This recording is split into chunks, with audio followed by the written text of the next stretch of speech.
Bago pa man dumating ang modernong gamot, ang ating mga ninuno ay may sarili ng paraan ng pagpapagaling sa pamamagitan ng halamang gamot, dasal, at mga ritual.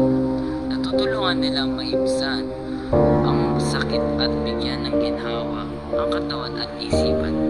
Sa dokumentaryong ito, ating aalamin ang tradisyonal na paniniwala at paraan ng pagpapagaling sa ating komunidad. Paano po kayo nagsimulang maging manggagamot o manghilot? May nagturo po ba sa inyo? Wala, natutunan ko lang sa ama ko rin. Pinanonood ko siya kung paano yung ginagawa niya, kung ano yung paano yung paghihilot niya. Ginaya ko rin. Tapos yun, may konting panalangin. Tapos sinabi rin sa akin, parang natuto ako. Ano po ang mga sakit o karamdaman na karaniwan yung ginagamot?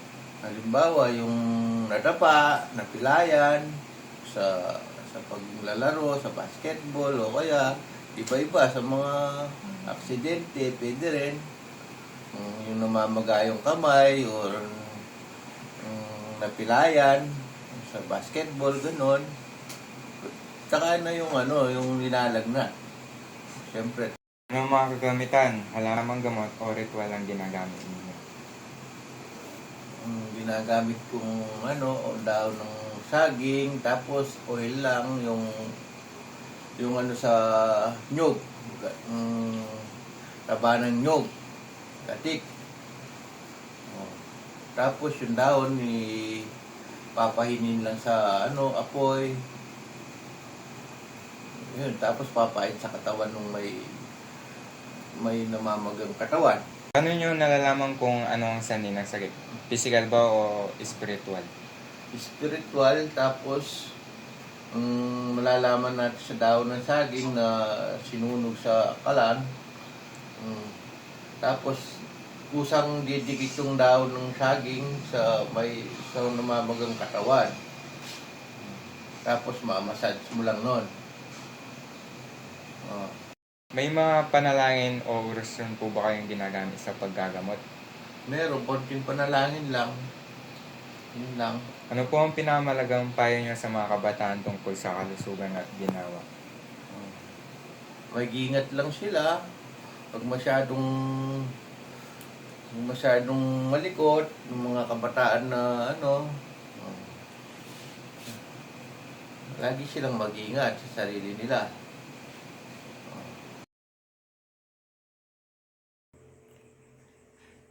Ano po ang mga tradisyonal na paraan ng pagpapagaling na naalala niyo mula noon? Painuman na kaming bulong biyabas. Sino-sino po ang mga gumagawa ng ganitong pagpapagaling sa inyong panahon? Yapo mo ka, painuman na kaming gay. Tawasa na kami. Ganyan. Anong mga sakit ang karaniwang ginagamot sa parang tradisyonal? Malagnat. Tawasan na ka. Anong mga halamang gamot ang ginagamit niyo noon at paano ito hinahanda? Lagarin bulong biyabas. May mga ritual o paniniwala bang kakibat ng pagpapagaling? Tawasan na ka, ba kung nasa na ka mabilog ka katawin, kami palda na. Umipawas ka. Sa palagay ninyo, bakit mahalaga pa rin alahanin at ituro ang mga parang ito sa kabataan? Turure katang mayap. Bayang mabiyasa kayang garal na. Ako po si Lourdes Gonzales, nakatira sa Purok 2, Maligaya, Pulong Maragul, Angeles City, 72 years old. Ano po ang mga tradisyonal na paraan ng pagpapagaling na naalala niyo po mula noon? Ang natatandaan ko, pwede sa herbal, pero matagal bago ka gumaling. Mas maganda yung may medicine kang tinetake. Sino-sino po ang gumagawa ng ganitong pagpapagaling sa inyong panahon? Wala, siyempre, kung may pera ka, may pambili ka, gagaling ka sigurado. Pero pag wala kang pera, hindi ka gagaling. Hindi ka makakapunta sa mga doktor. O. Anong mga sakit ang karaniwang ginagawa sa paraang tradisyonal? Traditional, yung ano, kung konting lagnat lang, pwede na sa ano, walang medicine, konting plus lang, gano'n, pwede na. Anong mga halamang gamot ang ginagamit ninyo noon? Paano ito inihahanda? Daon ng bayabas, pakukuluan lang, lalo na pag sa ano, sa tiyan, para sa stomach. Para stomach relief na din. Daon ng bayabas. May mga ritual o paniniwala bang kaakibat ang pagpapagaling? Oo, kagaya nung natandaan ko noon, 9 years old ako, mahirap ang buhay, wala akong pambili gamot, may tonsil ako. Yun, ang ginawa ng nanay ko, pinainom ako ng dahon ng bayabas. In 3 days, no water na single water, wala. Dahon lang ng bayabas. So, sa experience ko, yung dahon ng bayabas, magaling. Sa palagay ninyo, bakit mahalaga pa rin alalahanin at ituro ang mga parang ito sa kabataan? Sa lagay ko ito, marami na akong dinaanan. Kaya yung mga anak ko, mga apo ko, tinuturuan ko sa first remedy ng kung may sakit na konti lang. Hindi naman talagang grabe. Diba pag grabe na, punta ka na sa ospital. Yun ang tinuturo ko sa kanila. Ganun lang. Konting paano ng mga 7, ganyan.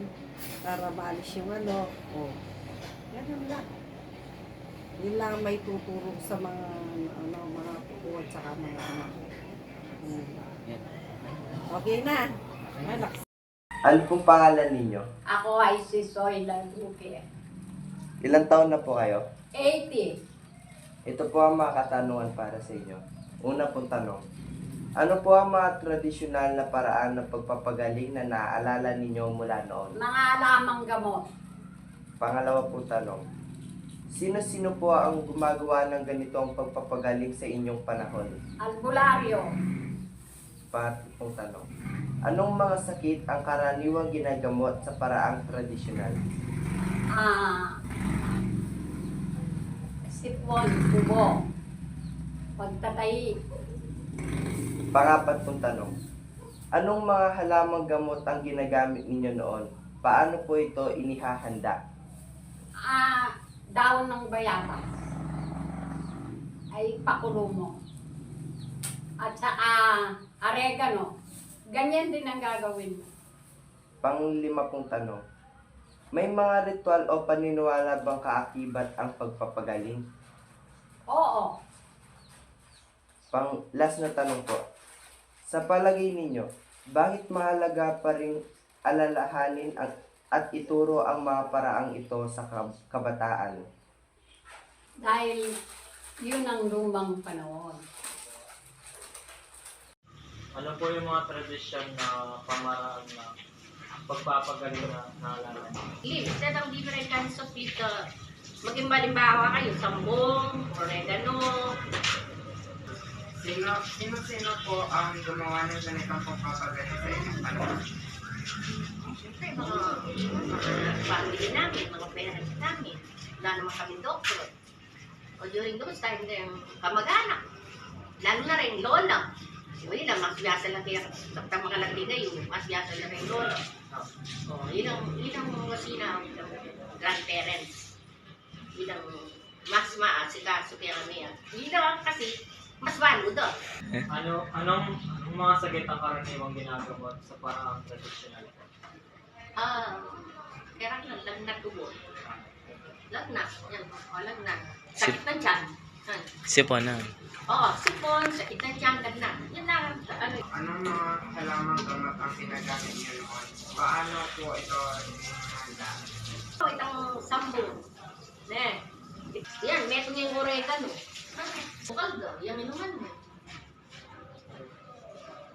May mga ritual o paniniwala bang kaakibat ng pagpapagaling?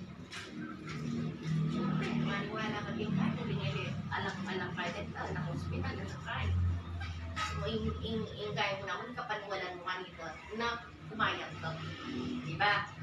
Kailangan yung kaya ka isip ka nito. Umayag kasi. Nakalupang yan eh. Kaya ka pumayag kung yan ako taga-doktor. Pero during this time, lingala, nakayag ko. Kaya paniwala ka. Last mo ko lang, sa palagay ninyo, bakit mahalaga pa ay alakanin at ituro ang mga parang ito sa kabataan? Kasi wala naman nagastos eh. Diba? Kung wala ka ng pera, paano? Punta ka ng doktor. Tapos bibigyan ka lang ng biogesic. Tapos yun. Para kahit na ngayon kayo, alam na niyo yung mga gamot ng halaman niya. Pwede niyo i-ano niyo yung